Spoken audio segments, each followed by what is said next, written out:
الیاس هم که به دلیل استقبال زیادی که شد ازش دیشب.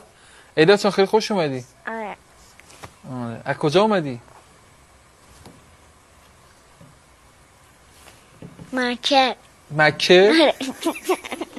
به خدا باش هماهنگ نمی‌کنیم، یارو واقعا این چیزا رو میگه هر لحظه، از خودش چیزای این مدلی در میاد. چند دقیقه پیش مثلا ازش پرسیدم گفت ملایر، الان گفت مکه. یعنی هر بار یه شهر رو میگه به صورت رندوم از کره جغرافیایی یه شهر رو. خوبی الیاس؟ آره. آره. دیدی دیشب چقدر مردم ویدیو تو دیدن؟ آره. الیاس تو چطور؟ تو داری میری اول؟ نه.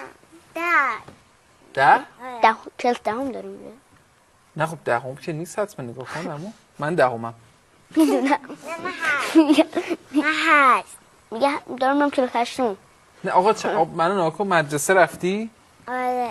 کی؟ یه 2 سال. 2 سال؟ آره. 2 سال مدرسه 2 سال کجاست؟ تو رفتی مدرسه؟ کجا 2 سال مدرسه آره؟ میرم؟ کدوم شهر؟ یه صد یا دو. کجا؟ یه صد یا دو. یه صد یا دو. دور. یه چه دور؟ یه دور. دور. آره. یه شهر دور. آره. یه شهر دور میرفتی مدرسه؟ من نمیفهمم. خب چرا شهر خودتون نمیرفتی مدرسه؟ تو کجا زندگی میکنی؟ الیاس کجا زندگی میکنی؟ مکه. مکه.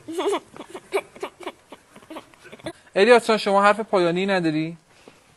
نه. بله.